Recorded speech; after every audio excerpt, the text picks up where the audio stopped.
Hey, what's up everyone? It's Josh. I'm here because I get a lot of questions asking me, how do I buy my first house? What are the steps that I need to take? And I understand it's an extremely daunting task for people to go forth and take up, especially if it's their first time. You know, you're gonna have to deal with an agent, you're gonna have to deal with the lender, you're gonna have to deal with the appraiser, the inspector, going through all this process, the title agent, and you're gonna have to open up escrow. What does that mean? So there's all these questions going about dealing with your first time home buying or any type of home buying process. So I put together a list of 10 things, basically 10 steps of how you buy your first house. So I'm just driving around here. I was checking out some of the houses in this neighborhood here in Vista Lakes, and I decided to make this video, so let's go. We'll step right into it. Step number one, the most important step. You wanna get pre-approved. I'm gonna say it, you wanna get pre-approved. Don't get pre-qualified from a lender, because that's cursory. Anyone can get pre-qualified, you know? Anyone can tell someone and type up online, how much can I afford to buy a home? That's not really pre-approved. Pre-approved will ensure you how much you can afford in your price range from the lender. So get with a local lender, get yourself pre-approved, so then you can start looking at homes. Especially nowadays with coronavirus, people won't even let you go into listings or to the showings for their listings if you're not even pre-approved, because then they're gonna have to sanitize the home before and after you go in, and you're just really wasting their time. So go with a local lender, because they will know the area better than most people, or especially if you're just dealing with a big lending company. Get with a local lender, because then when the appraisal process comes by, the appraiser is local as well, and the price range will be the most accurate. Okay, so step number one, I'm gonna say again, get yourself pre-approved. End of story. Now, step number two. So basically you just wanna decide what you're looking for now, start going around to some of the places. Well, not really going to places yet, that will be the next step, but start looking online. Go on realtor.com, go on Zillow.com, Trulia, Redfin. There's so many of these places that you can look up online to basically know what you want to get and what your price range is. So after you're doing that, after you're pre-approved, you kind of know what to look for and how much you're looking for. Get yourself familiar, find out what you want. So this goes to my third step, step number three. So now at this point, you kind of want to start driving around places maybe on the weekend, kind of going around, see what there is in the neighborhoods. Maybe even check out some places that you didn't even consider, because I mean, you never know. You never know until you see these places. You might not know how much you like it, how much you actually hate it. I mean, you just want to get out there, you know. Find these areas that you really want to work in, or that you're really interested in, or you're wanting to be around, and check them out. Get yourself comfortable. So now this is my fourth step. Fourth step is now this is probably the best time to go out and find yourself an agent. So what to really look for when you're looking for an agent? I mean, look online, find some of the top producing agents in your area, and kind of follow them on social media. Check out what they're doing for, you know, a week ahead, a month ahead. Get yourself really familiar with the people, because you're gonna wanna find an agent that you're most comfortable with, and you are most sure that they can attend to all of the things that you're wanting to find in your home, you know? So basically at the end of the day, check out their social medias, check out their Facebook, if they got a YouTube, if they're out there doing business, if they're primarily just working listings, whatever. Get yourself an agent that you're going to be comfortable with, because comfortability is the number one thing to making a smooth process in your business or in your business transaction. You're gonna wanna have someone that you're comfortable working with and someone that you really enjoy being around, you know? It's gonna make the process that much better. So now this goes on to my fifth step, is now that you found it, you've kind of been looking around for agents, you've been pre-approved, you kind of know what you're looking for, and you're going with an agent.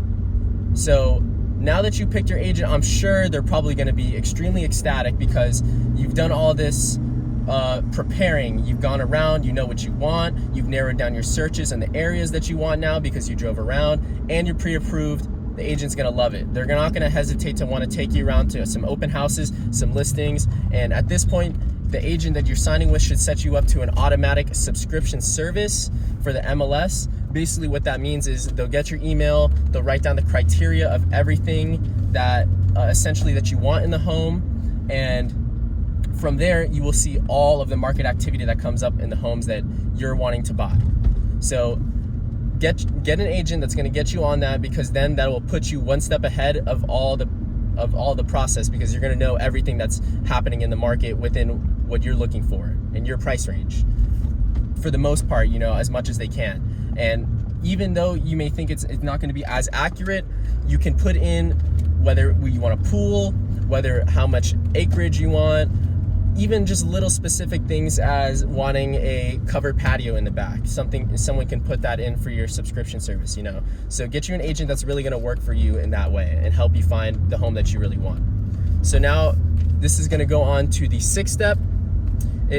So now that you've been looking around with your agent, you've kind of gone to some listings with them, some open houses, you've gotten an idea what you're going for, you've got the subscription service, you're looking up on these houses, and you're telling your agent, I want to go look at this one, and you finally settled and figured out a place that you want.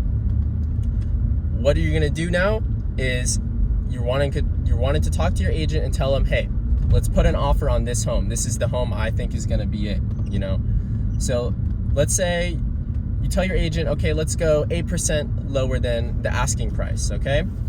And now the sellers are going to combat you with a 4% less, but they will pay the closing costs. Essentially, that's a pretty good deal. So let's say, closing costs are usually around 2% of the selling price, not the asking price, of the selling price, whatever the home is appraised at, and you're moving forward to the closing table. 2% is usually around that time. So if they're paying your closing costs and your 4% less, I would say that's a pretty good deal. You accept that deal, and now you guys open up escrow. Essentially, what escrow is, like I said earlier, like I mentioned earlier, what an escrow is just basically an account that's held by a third party, usually the title company. And basically what this does is they're just gonna make sure that the money is all distributed fairly, and that everyone is happy, and that the whole closing process now will go smooth. So now this brings me to the seventh step. I'm sorry about this for a second, as I'm still really just driving around this area. I haven't been paying attention to too many of the homes, but I'm still keeping safe. So the seventh step now is essentially the inspection period. So you guys put the offer on the home, they counter offered, you guys accepted it, and now you're in the inspection process. Usually this is around 7 or 10 days after you were approved, or the deal was approved. So basically during this time, you want to find yourself a really good inspector.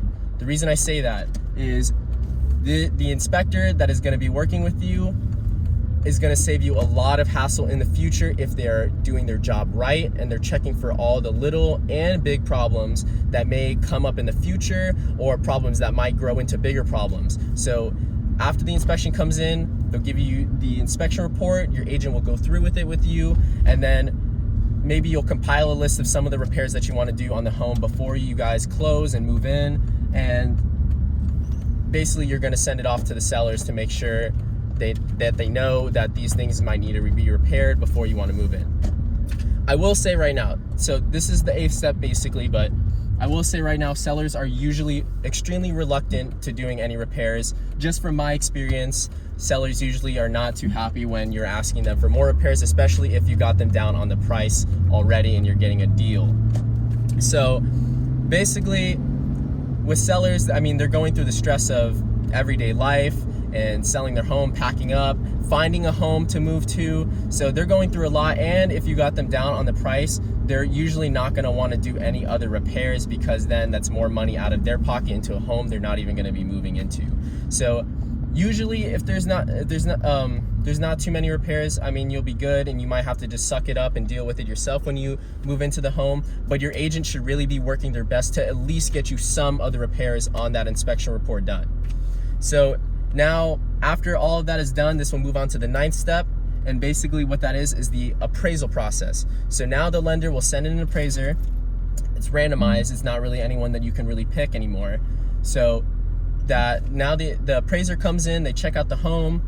2 days later, the appraisal comes in. Let's say it comes in a couple $1,000s less, let's say like $3,000 less.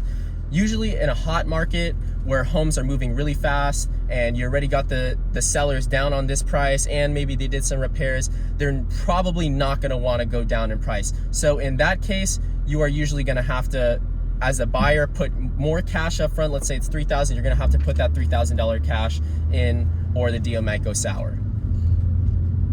Nowadays, I mean, more people are more inclined to get rid of their home, as I mean, the market is a little iffy here and there because no one really knows where it's going right now.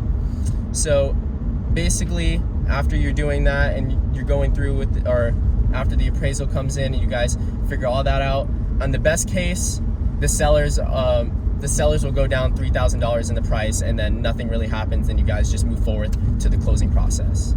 So let's say we're just gonna go with the appraisal came in $3,000 less. You talk to the sellers, they decided to come down $3,000 more because they want to sell the home. Everything is all good and said. So now it's time to move forward to the closing process. So this is the last step. I mean, you've gone through all of this so far. Now you guys are at the closing table. You're at the title company signing the papers. Once you're at the closing table, everything is signed and done on the seller's part and on the buyer's part.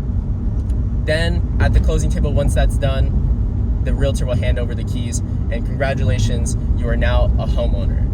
So basically, that's a rough, well, not really a rough idea. It's really the whole process of buying a home. And I just gave a rough idea of some hypotheticals of things that might come through just from my experience of, I mean, just of my experience of doing some deals here and there. So I hope this helped everyone.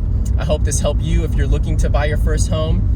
If you want to sign up for an email subscription service, I will do that absolutely free for anyone. So if you want to find homes in your area, I don't care if you're pre-approved or not. If you just want to look at homes, hit me up on DM, give me your email, tell me what you want on as far as your price range, how many beds, bath, or whatever criteria, and I'll get that done for you absolutely free. So thank you guys for watching, and I hope this really helps everyone out. Give me a follow, like, comment, and thank you for watching. Have a nice day.